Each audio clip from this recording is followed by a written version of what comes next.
comedian David Boyle, and I'm quitting alcohol. So I am fucking back. Woke up early this morning, took a 14-minute piss, straight into the morning pages. Fucking finished the morning pages, straight into meditation. And not fucking meditating lying in bed under the blanket. I have to admit, like 4 or 5 weeks ago, the last time I meditated, I would do my morning pages in the bed, under the blanket. I would finish them, and then I would meditate on the bed, under the blanket, my head on the pillow. Almost identical to sleeping. Absolutely no way you could tell the difference. I was sleeping. I would set my alarm for 25 minutes, and I would be in a deep meditation after 5 minutes. Deep. I mean, snoring, dreaming, warm as fuck under the blanket, head nestled on a pillow. It was some of my finest meditating. That's how much you can fool yourself. I was literally sleeping, but I was calling it meditation. Yeah, I'm just going down for a quick 8-hour meditation tonight, 12 to 8 a.m. And then I'll wake up, do my morning pages, and then I'll go back down for another 25-minute fucking meditate. I just couldn't fucking do it a month ago. I tried. I sat on a pillow on the floor for about 10 seconds once, and I was like, nah, this isn't me. This is not me right now. I need to be under the dunas meditating horizontally. But when I was up in Port, I bought this sick new meditating cushion. It is fucking perfect. It's just an old school black vinyl fucking footrest type thing. Circular, but fuck, it's perfect for me.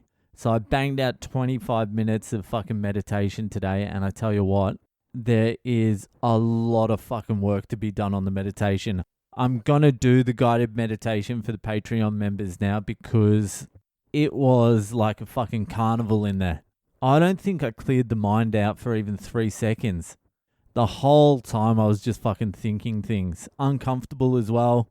We need to claw it back and we'll fucking take baby steps. So if you're on the Patreon, I'm going to release the first one tomorrow. Boyle's guided meditation. You'll just be able to pop the earphones in and have a peaceful guided meditation by yours truly. Breathe in, cunt. 1. Now fucking out. That's a taste of what you're getting. It'll be a series and we'll gradually work our way up from like 30 seconds to, 2 or 3 minutes over the next 6 months. So I need to get a fucking roll on with the meditation because I definitely felt calmer today. Maybe I didn't. Who knows? The other key to my sanity is just staying off the fucking phone. Not waking up and immediately jumping on the phone. Answering everything from my fucking laptop. Because once I open the phone for the first time in the day, then it's fucking all over. I might as well write the day off. I know it sounds like I've done this episode before because I have probably about 8 or 9 times now. I keep falling into the same fucking bad habits. I need to apply the same dedication I have for this podcast to other things as well. I'm just finding that a little bit fucking difficult to transfer over. The tough thing is long-term motivation. Anyone can be fucking motivated for 3 days. No one's more motivated than me for fucking 2.5 days. I'm fucking reading Atomic Habits, The War of Art, The Bitcoin Standard. I'm fucking 4 pages into all of them. I'm going to open mics. I'm fucking podcasting. Then it hits Wednesday afternoon and the scroll is on and that's all I give a fuck about. So I just need to fucking use my laptop. I also got down to the gym today. Did a workout. If you can describe it as a workout, I was present at the gym. I entered the gym physically and I did some things there. Whether you could classify it as a workout, I am not too sure. I'll tell you what I did. I did 3 sets of 4 pull-ups, but only the down part.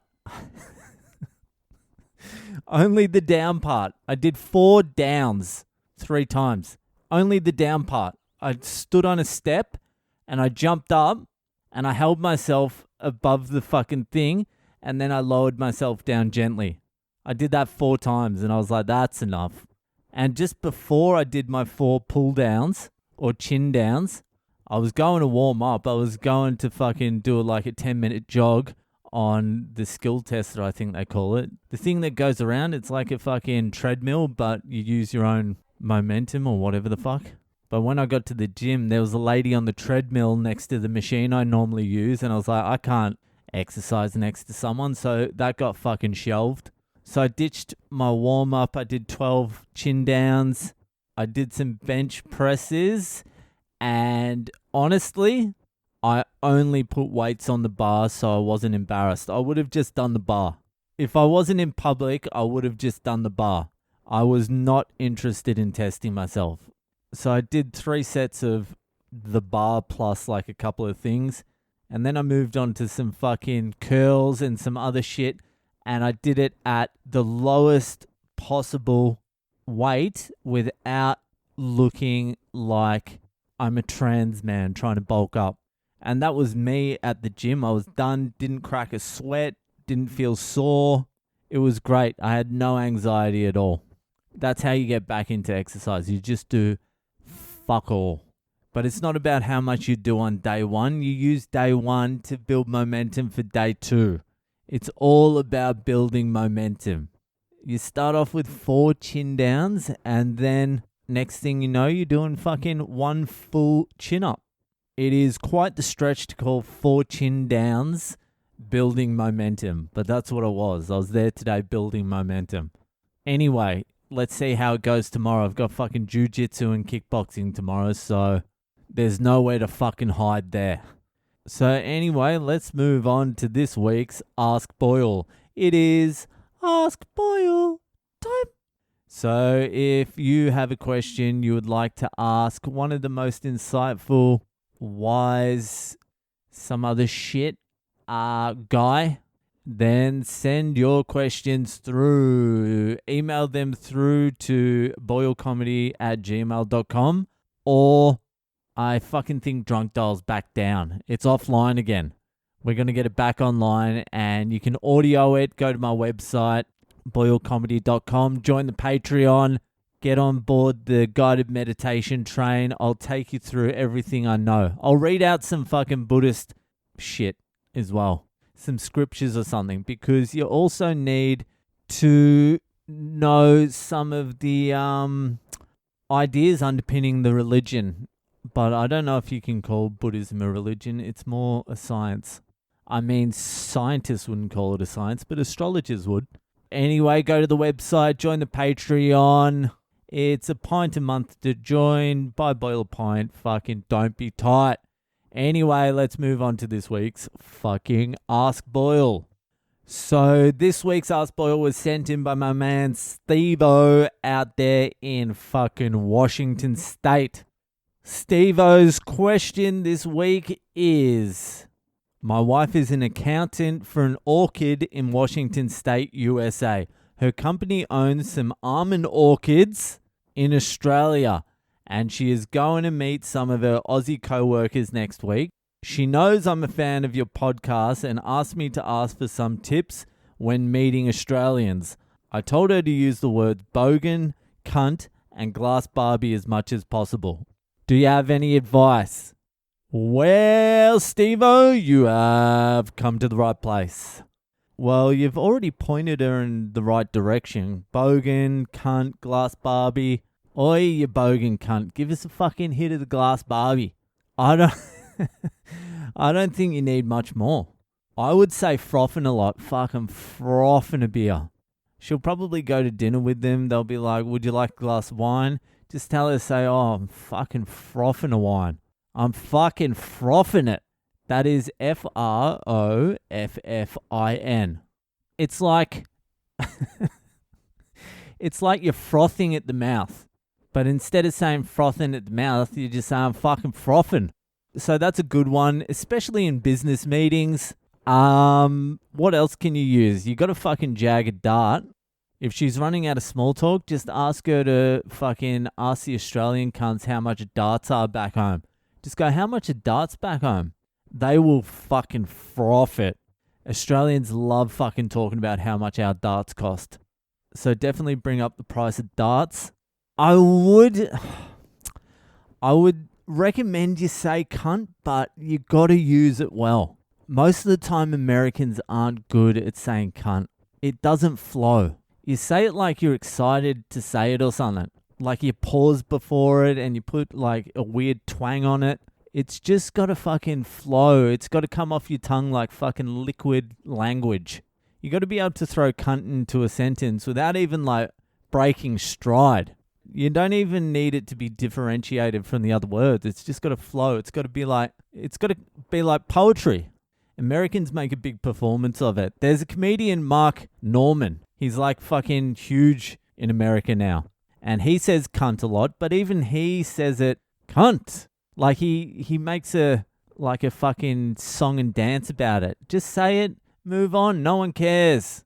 So cunt is a little bit of a dangerous word in untrained hands. I mean, every single Aussie on earth knows how to use it well. One of my mates said cunt 4 times in a 10-word sentence the other day. I was like, bravo. In 3 different fucking ways as well. What she could do, though, it's a good conversation starter, is she could ask the Australians about the word cunt. She could go, this is going to sound a little bit weird, and I don't want to offend you, but I got told that you guys use the C word a lot in Australia. And then you'll gauge where the guys are at with saying cunt, because if they're enthusiastic, then just fucking drop it. Drop one into a sentence later on when you've had a few frothies. Frothies are a beer. It's different from frothing, but you can froth the froths. Don't ask Australians about like deadly animals either. That's the fucking lamest shit ever. You guys have like 9 of the 10 deadliest spiders. Who gives a shit? We have daddy longlegs mainly.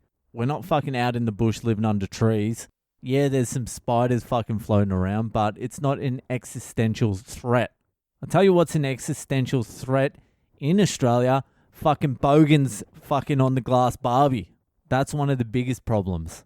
Also, I don't know what fucking types almond farmers would be. Almond farming sounds a little bit posh. I mean, if it was like bananas, that's like Queensland. You could open with, fuck you cunt. And they would just fucking laugh their heads off. Almonds sounds like, I don't even know where almonds are fucking grown in Australia. Sounds like somewhere rich though. You just want to feel them out. Ask them about Australian rules football, rugby league. Ask them about Shane Warne dying, the cricketer who passed away fucking a couple of months ago. If they're coming over from Australia to meet you in the US, this is what they're going to do. They're going to try and get the meeting out of the way as quick as possible. They'll probably try and keep everything in check, so they'll only have like 6 or 7 beers at dinner. And they'll smash the dinner as quick as they can because they've got a big night planned. They'll ask you where a good place to go is, and what they mean is, where is the fucking red light district? Where's Washington's red light district? Where do all the politicians go to fuck hookers? That's what they really want to know. Honestly, when you're meeting Australians, just get them drinking. Once you get them drinking, they're fine. And keep them drinking as well. That's all you need to do, and you'll have a friend for life. Anyway, I hope that helped. Let me know how your missus goes, Steve-O. But for now, that's it. If you're enjoying the podcast, give it a share around, and I'll see you the fuck later.